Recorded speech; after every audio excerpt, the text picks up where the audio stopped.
কালনার ভাদুরীপাড়া এলাকার রবীন্দ্রসঙ্গীত শিক্ষা কেন্দ্র সপ্তকের ২৫ বছর পূর্তি অনুষ্ঠান অনুষ্ঠিত হল কালনার পুরশ্রী মঞ্চে শনিবার সন্ধ্যা নাগাদ।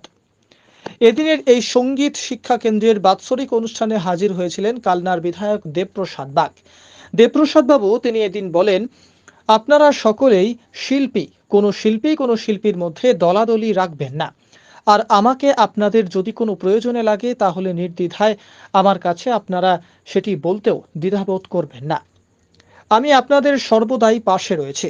বিধায়ক ছাড়াও এদিনের এই অনুষ্ঠানে হাজির ছিলেন কাউন্সিলর সুনীল চৌধুরী সহ সপ্তক রবীন্দ্রসঙ্গীত শিক্ষা কেন্দ্রের বিভিন্ন ছাত্রছাত্রী ও শিক্ষক শিক্ষিকারা।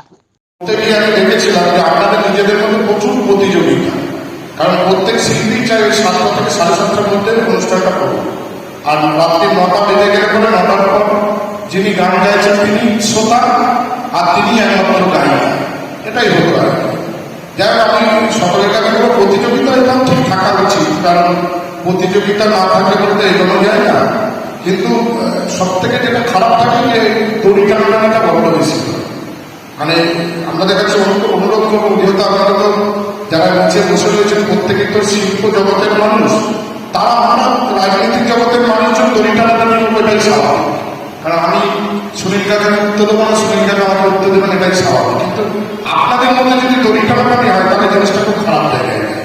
আপনারা আজকের এই অনুষ্ঠানটাকে আপনারা যেভাবে সকলে উপস্থিত হয়ে সহযোগিতা করছেন, আগামী দিনে যারা যারা কোনো অনুষ্ঠান করুক না কেন সহযোগিতা আপনারা হাত বাড়িয়ে দেবেন। আর আমি আপনাদের কাছে অনুরোধ করে যাবো যে আমার কোনো সহযোগিতার দরকার পড়ে, কারণ সহযোগিতা মানে তাই না যে মঞ্চে এলাম, এসে বক্তৃতা দিলাম, আপনি আমাকে উত্তরীয় করিয়ে দিলেন, আমরা এগুলো বুঝি।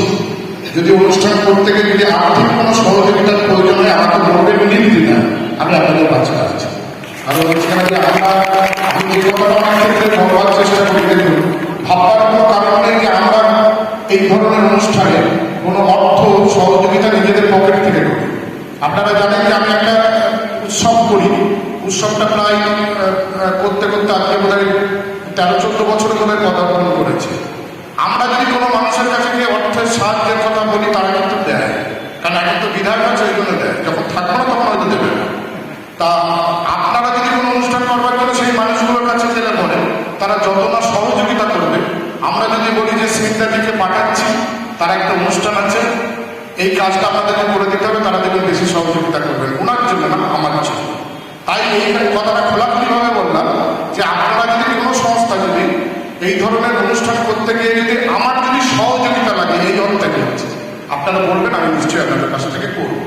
আর আপনারা যদি মাঝে মাঝে এই ধরনের অনুষ্ঠান করেন, বিশেষ করে কালনার প্রচুর শিল্পী আছে যারা ধরুন মঞ্চই পায় না, তারা মঞ্চ খোঁজে, তাদের সেরাটা মানুষের সামনে খুলে ভালো লাগছে, আপনারা করুন, আমাকে দরকার পড়লে বলুন, আমি আছি।